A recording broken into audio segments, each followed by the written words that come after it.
Presented by Ridhan Music.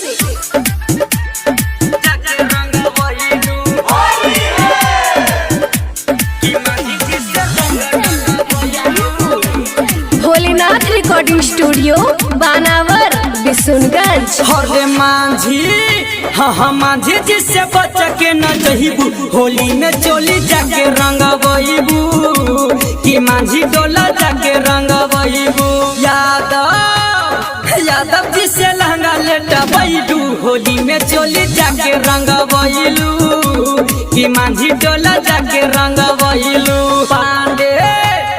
Pandey जिससे पता देखू कि मांझी जिससे रंग डलबैलू होली में चोली जाके रंग बईलू।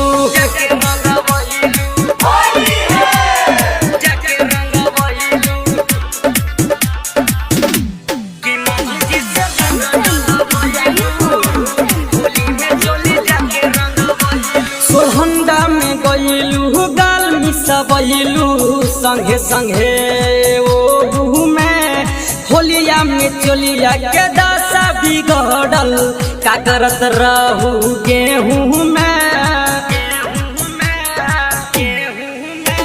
सोहंदा में गईलू गाल मिसबैलू संगे संगे ओ में होलिया में चोलिया के दशा बिगड़ल का करत रहू गेहूं में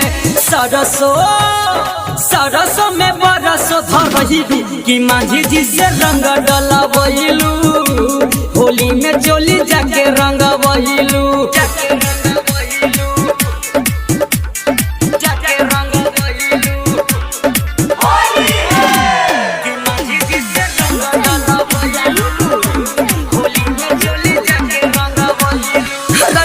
गणेश से रंग डलवाले मजा उठा ले कुमार में चंदन दीवाना न तोड़ा के छोड़ी ले जाके रंग है बाजार में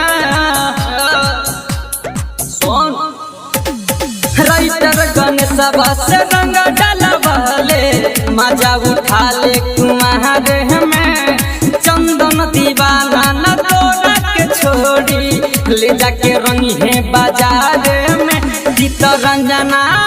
चित्तरंजन से मजा उठैलू गौरब्बा से रंग डलबैलू होली में चोली जाके रंग बईलू।